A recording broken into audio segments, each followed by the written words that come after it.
Global Ports Holding plans to renovate Port Castries and Soufriere for a period of 2 years, subject to approval from the Development Control Authority. The upgrade of the two ports is expected to be a transformative development for St. Lucia. Global Ports Holding aims to complete the upgrade within an ambitious timeline.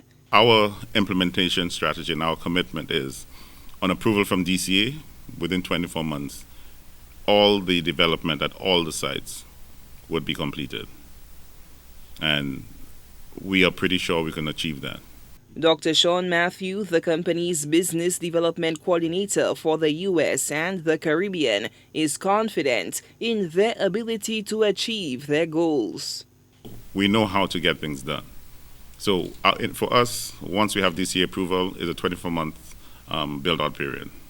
The construction activities will affect the day-to-day running of SLASPA and other key stakeholders, but efforts will be made to mitigate the impact on operations. But GPH, with the global experience and expertise, would be able to schedule those works with the minimal disruptions to the customers. So they are aware, SLASPA is aware of how we will be undertaking those works, and it's a collaborative effort. We can't sit down here and say that you will not get some disruption.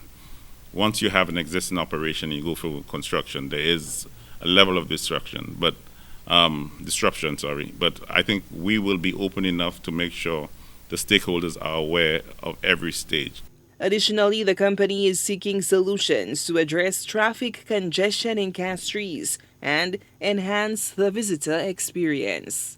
When you drop a vessel of 6,500 passengers and they want to do tours, there's a need to manage the traffic. And traffic in Castries, even now, is really, really challenging. So one of the initiatives, since we're going to have Bananas Bay, is to have proper size ferries to take people across, and then they can take their tours from Bananas Bay and go to Soufriere or whatnot. We're also going to look at initiatives of moving people around the island, us, via sea. We don't utilize that type of advantages because it's just not structured and organized properly as yet. We'll definitely like to look into that and see what initiatives we can partner with locals with, because it's all, we don't want to dictate and do it. We want to find people, invest with them, they manage it, we part of the ownership. Although the project will not include additional berths, GPH will expand the cruise port infrastructure to accommodate some of the world's largest vessels. We are going to be introducing a number of tender jetties in Castries and Bananas Bay. In Port Soufriere, there are two existing berths. One is a finger pier and one is an L shape. Both of them are in a state of disrepair. We are required to repair it and reinstate its use. But with that, we are going to increase its berthing capacity by at minimum twofold on the L shape. And we also put in some additional tender jetties right through the Barons Drive area, and also at a location close to the market where we intend to put an amphitheater. So there will be additional berthing capacity for smaller vessels.